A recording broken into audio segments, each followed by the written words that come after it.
Big Boss season 9ல் title வின்னராக யார் வருவாங்க, உங்களோட சப்போர்ட் யாருக்கு அப்படிங்கிறத டைட்டில் வின்னர்னு டைப் பண்ணி கண்டஸ்டன்ட் நேம் போட்டு ஒரு கமெண்ட்டை போட்டு விடுங்க. திவ்யாவுக்கு வெளியில் பிஆர் டீம் தான் ஃபுல் சப்போர்ட் அப்படின்னு சோஷியல் மீடியாவில் நிறைய பேர் போட்டு தாக்க, திவ்யாவோட ரசிகர்களோ அப்படிலாம் கிடையாது, ஜென்யூனாக தான் இருக்காங்க அப்படின்னு ஒரு பெரிய ஃபைட்டே போயிட்டுருக்கு. இது ஒரு பக்கம் இருக்க, திவ்யா சொன்ன அந்த விஷயத்தை கேட்டு செம ஷாக் ஆயிருந்தார் வினோத். பிக் பாஸ் வீட்டுக்குள்ளே வினோத் இவ்வளோ நாள் இருந்திருக்காருன்னா கண்டிப்பாக வெளியில் பிஆர் டீம் சப்போர்ட்டோட தான் இருந்திருக்காரு அப்படிங்கிறதான் திவ்யாவோட கருத்து. அதுக்கு வினோத் சொன்ன பதிலை கேட்டு போட்டியாளர்கள் எல்லாருமே விழுந்து விழுந்து சிரிச்சிருப்பாங்க.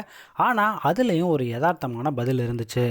நான் என் ஒய்ஃப் வந்திருக்கும்போது இஎம்ஐ கட்டுறதுக்கு என்ன பண்ணால், நான் தனிப்பட்ட முறையில் கடன் வேறு வாங்கி வச்சுருந்தேன், வீட்டு வாடகை வேறு கட்டலை, இதுக்கெல்லாம் தான் என்ன பண்ணாலும் யோசிச்சுட்டு இருக்கும்போது பிஆர் டீமுக்காக 3 லட்சத்தை நான் எங்கேருந்து கொடுக்குறது அப்படின்னு சொல்லியிருப்பாரு.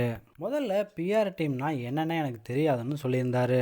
இஎம்ஐ கட்ட முடியாமல் வீட்டு வாடகை கட்ட முடியாத அந்த சூழ்நிலையில் தான் என்னோடய பாட்டை மட்டும்தான் நம்பி பிக் பாஸ் வீட்டுக்குள்ளே வந்திருக்கேன் அப்படின்னு சொல்லியிருப்பாரு.